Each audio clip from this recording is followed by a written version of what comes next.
ओम नमः शिवाय। ओम श्री गुरु माताय नमः। ओम श्री गणेशाय नमः। मेरे प्यारे बंधु और साधक जन, मेरे भाई बहन, सबको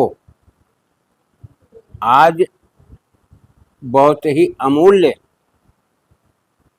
साधना मैं दे रहा हूँ, लेकिन इसको सबकी बस की बात नहीं जो कर सके। इसको छाया पुरुष की सिद्धि कहते हैं और इस्लाम में इसको आदमजात सिद्धि कहते हैं। अपनी सनातन धर्म में इसको छाया पुरुष की सिद्धि कहते हैं। विधान इसमें दोनों प्रकार के होते हैं।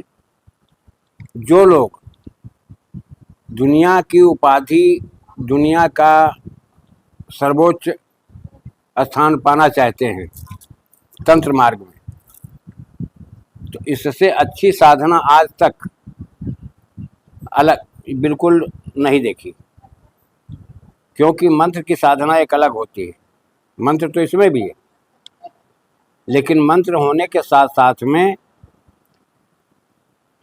इसमें एक प्रतिबंध है कि आप अगर इस साधना को करना चाहते हो तो ना तो आप बीड़ी पी सकते हो, ना सिगरेट पी सकते हो, ना तंबाकू खा सकते हो, ना पान खा सकते हो,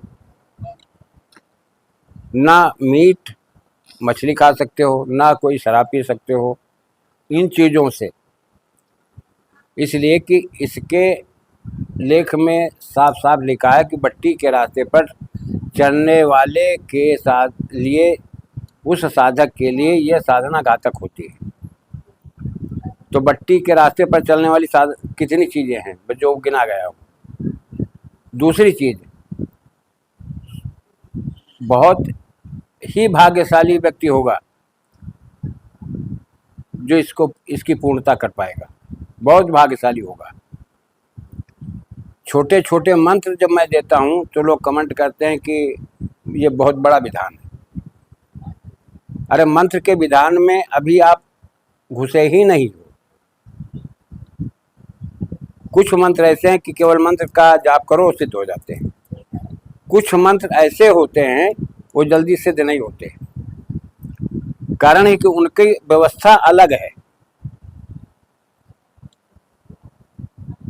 हर मंत्र साधक को चाहिए मात्रा न्यास, वर्ण न्यास, ये बहुत ही जरूरी है। और मात्रा न्यास, वर्ण न्यास से करंग न्यास और हृदय न्यास ये बहुत जरूरी होते हैं। ये प्रथम सीढ़ी है।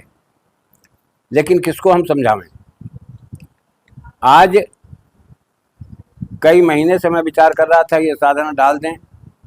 कोई संत महात्मा जो एकांत वास करने वाला है वो सिद्ध कर लेगा। घर में जिसके पास एकांत में रूम है साधना का वो कर सकता है। लेकिन भेद बस इतना ही है कि ऐसा पुरुष, कोई भी व्यक्ति, स्त्री पुरुष का वो संबंध नहीं हो सकता उससे। जब तक ये साधना परिपूर्ण न हो जाए तब तक ब्रह्मचर्य का पालन करना पड़ता है। दूसरी चीज, हठ योग भी है, त्राटक भी है इसमें। बंद कमरे में बैठिए आप, अपने पीछे जहां तुम्हारा रीढ़ मेरुदंड का बीच का भाग पड़ता हो, रीढ़ का बीच का भाग, इतनी ऊंचाई पर एक दीपक जला करके रखो, पटबत्ती का। तुम कड़वे तेल जलाओ चाहे घी का जलाओ। सामने वाली दीवार तुमसे कम से कम 5 फीट की दूरी होनी चाहिए। ऐसे स्थान से बैठो कि जो तुम्हारी, अगर बैठ करके साधना कर रहे हो तो तुम्हारी पूरी छाया अगले दीवार पर जानी चाहिए। अब तुम अपने इस हिस्से पर,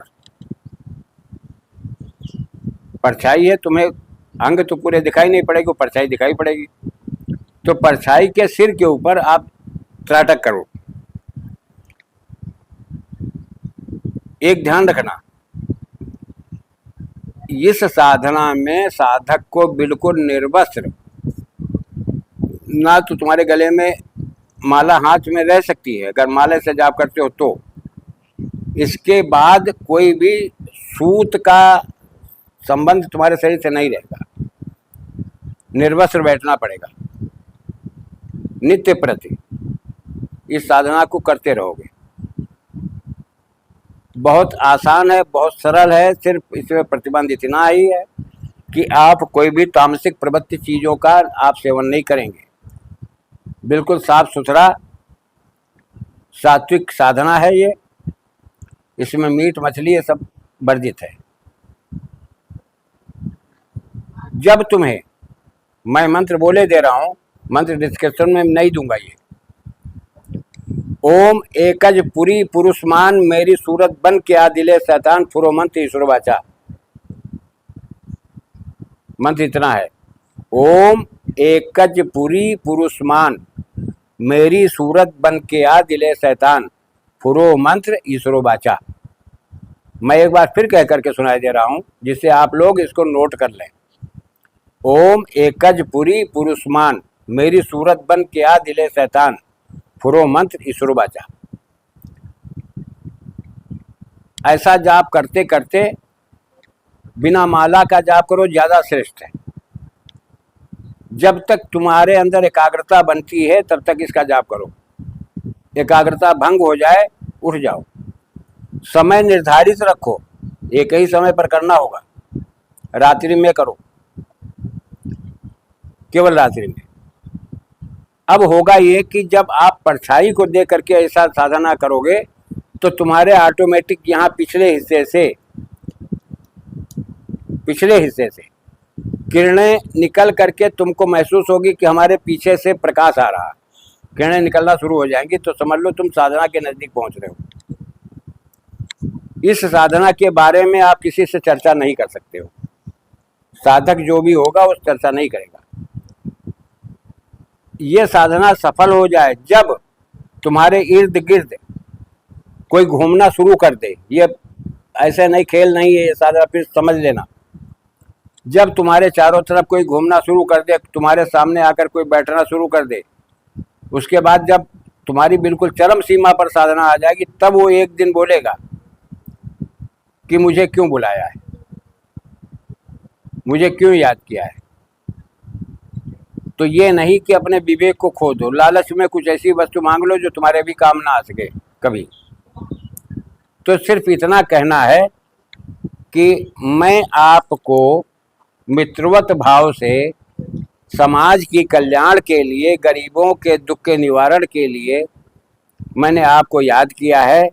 अगर मेरी बात आपको अच्छी लग रही हो, मेरा ध्येय आपको अच्छा लग रहा हो, तो आप मेरी मदद करो।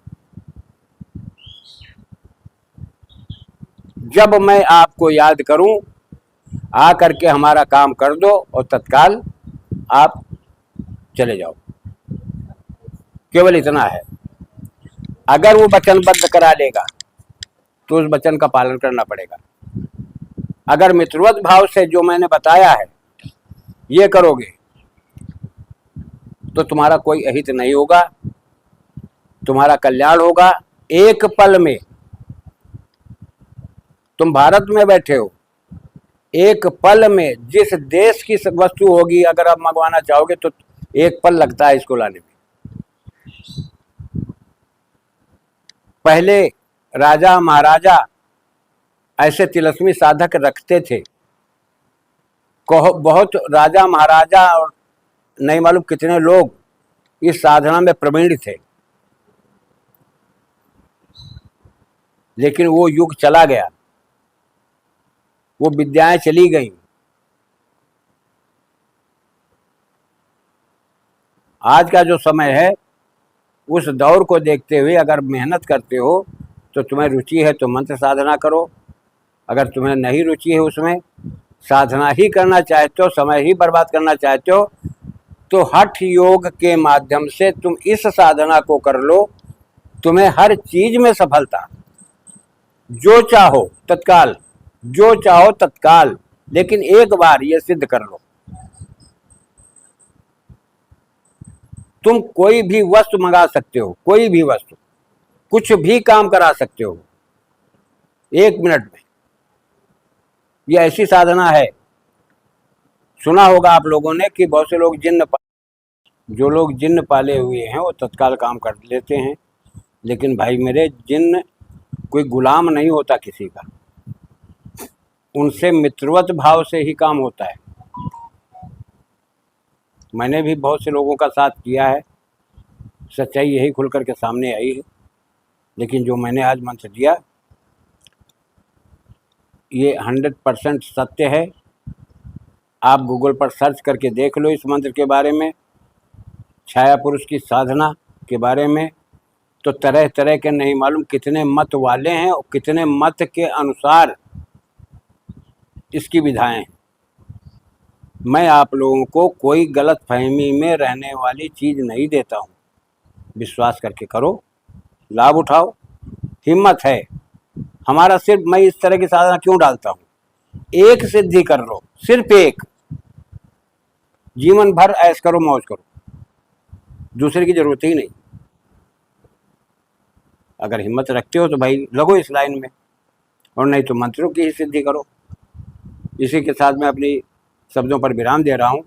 सभी लोग खुशहाल रहो, प्रसन्न रहो, सभी साधना में, मार्ग में आप अग्रसर हों, बढ़ें, कामयाब हों, यही मेरा आशीर्वाद है। जय राष्ट्र, जय भारत, वंदे मातरम।